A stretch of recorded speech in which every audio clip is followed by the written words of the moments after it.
ক্ষমতাসীন আওয়ামী লীগের মনোনয়ন পেলেন ব্যবসায়ী নেতা আতিকুল ইসলাম। রাত 9:45টার দিকে দলের সাধারণ সম্পাদক ওবায়দুল কাদের এই সিদ্ধান্তের কথা জানান। ওবায়দুল কাদের বলেন, মনোনয়ন বোর্ড যাচাই বাছাই করে এই সিদ্ধান্ত নিয়েছে। এর আগে রাত 8টার দিকে গণভবনে দলের সভাপতি শেখ হাসিনার নেতৃত্বে মনোনয়ন বোর্ডের সভা শুরু হয়। আগেই সেখানে পৌঁছান উত্তরের মেয়র পদে আওয়ামী লীগের মনোনয়ন প্রত্যাশী 18 জন। তাদের সাথে কথাও বলেন প্রধানমন্ত্রী শেখ হাসিনা। পরে বোর্ডের সিদ্ধান্তের কথা সাংবাদিকদের জানান ওবায়দুল কাদের। আগামী 26 ফেব্রুয়ারি ঢাকা উত্তরের মেয়র পদে উপনির্বাচন অনুষ্ঠিত হবে। আবারও প্রকাশ্যে শামীম ওসমান আইভীর দ্বন্দ্ব। এবার নারায়ণগঞ্জে ফুটপাতে হকার উচ্ছেদ আর বসানো নিয়ে দুপক্ষের সমর্থকদের মধ্যে ব্যাপক সংঘর্ষ হয়েছে। এতে মেয়র সেলিনা হায়াৎ আইভী ও সাংবাদিক সহ অন্তত 25 জন আহত হয়েছেন। পরিস্থিতি নিয়ন্ত্রণে আনতে কয়েক রাউন্ড রাবার বুলেট ও টিয়ার শেল নিক্ষেপ করে পুলিশ। পরে ঘটনাস্থলে শোডাউন করেন শামীম ওসমান। নারায়ণগঞ্জের রাজপথে অনেকদিন পর প্রকাশ্যে আগ্নেয়াস্ত্র।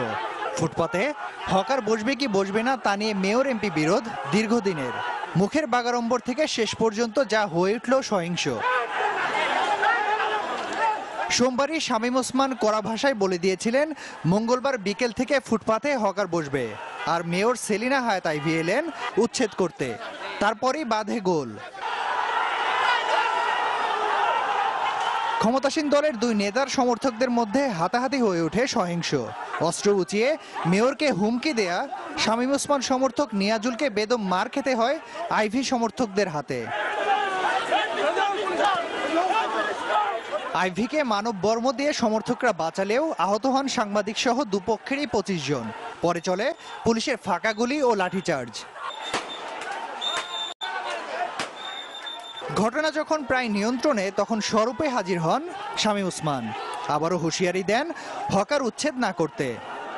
হকাররা বসবে কি বসবে না এটা জেলা প্রশাসক, পুলিশ সুপার, সিটি কর্পোরেশন সবাই মিলে ঠিক করবেন। বিকল্প ব্যবস্থা না দেওয়া পর্যন্ত হকার আছে এবং হকার বসবে। আপনাদের কেউ লাগবে না। এই সমস্ত ছোটখাটো গুন্ডা পান্না মোকাবেলা করার জন্য আমি একাই যথেষ্ট। অবশ্য আইভীর দাবি প্রধানমন্ত্রীর নির্দেশেই তার এই উদ্যোগ। সকলে এইভাবে ঝড়ের মতো বৃষ্টির মতো ইট পাটকল দিয়ে ঢিল্লালো, পিস্তল উঁচিয়ে ওপেন শহরের মধ্যে উনি এই কাজটা করলো। এথনিক মিটিংয়ে মাননীয় প্রধানমন্ত্রী সিদ্ধান্ত দিয়েছেন যে হকার্সদের জন্য হকার্স মার্কেট হবে, ফুটপাতে মানুষ হাঁটবে এবং হলিডে মার্কেট করে দেওয়া হবে। সংসদ সদস্য আর মেয়র দুজনই যখন আওয়ামী লীগের, তখন এই উত্তাপ নিয়ে খানিকটা শঙ্কায় আছে বইকি। উত্তর সিটির মেয়র পদে উপনির্বাচন সহ ঢাকার 2 সিটির 36 ওয়ার্ডের নির্বাচন আইনি মারপ্যাচে গড়ার শঙ্কা দেখা দিয়েছে। 4টি সুনির্দিষ্ট আইনি জটিলতার কথা উল্লেখ করে আজ হাইকোর্টে রিট করেন সদ্য ঢাকা উত্তরে যুক্ত হওয়া 2 ইউপি চেয়ারম্যান।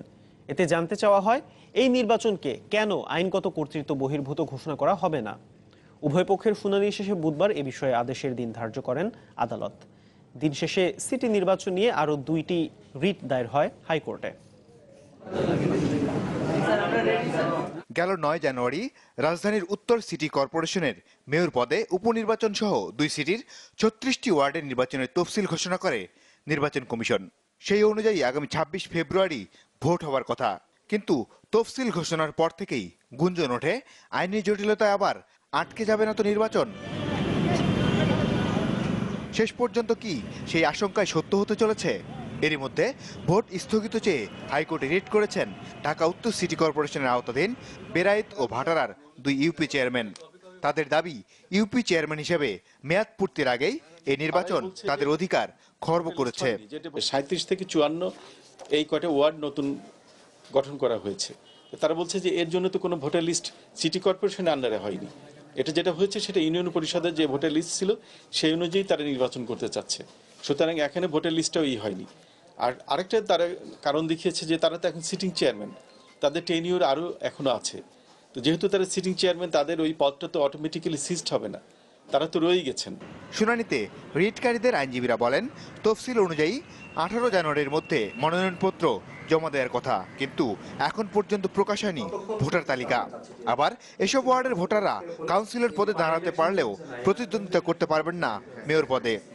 যারা এতদিন ইউনিয়ন পরিষদের চেয়ারম্যান ছিলেন তারা নির্বাচিত হয়েছিলেন 5 বছরের জন্য, কিন্তু এখন যদি এর মাঝখানে একটা ইলেকশন হয় তাহলে তাদের নির্বাচনকালীন যে মেয়াদ ছিল 5 বছর সেটা কমে হয়ে যাচ্ছে 2.5 বছর।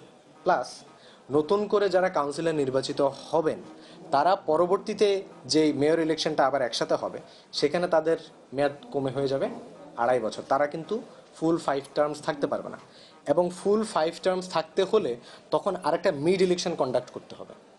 শেষ বিকেলে উত্তর সিটির নির্বাচন ও দক্ষিণের কাউন্সিলর পদ নিয়ে আরও 2টি রিট দায়ের করা হয়, যার শুনানি হতে পারে বুধবার। জিয়া অরফানেজ ট্রাস্ট দুর্নীতি মামলায় বিএনপি চেয়ারপারসন খালেদা জিয়ার পক্ষে আদালতে যুক্তিতর্ক উপস্থাপন শেষ হয়েছে। মঙ্গলবার বকশীবাজারে বিশেষ জজ আদালত 5-এ 10ম দিনের মতো এই মামলার যুক্তিতর্ক উপস্থাপন করা হয়। এ সময় খালেদা জিয়ার আইনজীবী ব্যারিস্টার মওদুদ আহমেদ বলেন, রাজনৈতিকভাবে ঘায়েল করার জন্যই এমন মামলা করা হয়েছে। এতে বিএনপি নেত্রীর কোনো ক্ষতি হবে না, বরং তার জনপ্রিয়তা বাড়বে। তিনিই হবেন বাংলাদেশের আগামী প্রধানমন্ত্রী। মারুফা রহমানের প্রতিবেদন।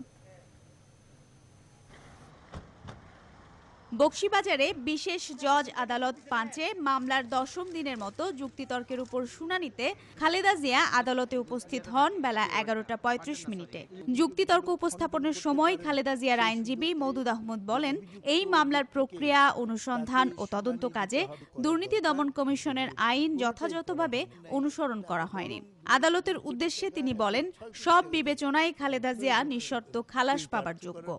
আইন লঙ্ঘন করে এই মামলাটা দায়ের করেছে তারা, সেই জন্য এই মামলার যেটাকে আমরা বলি যে এটা একটা নালিটি, একটা অস্তিত্বহীন একটা মামলা, কিন্তু তারপরও তারা এটাকে দাঁড় করিয়েছেন শুধুমাত্র রাজনৈতিক প্রতিহিংসা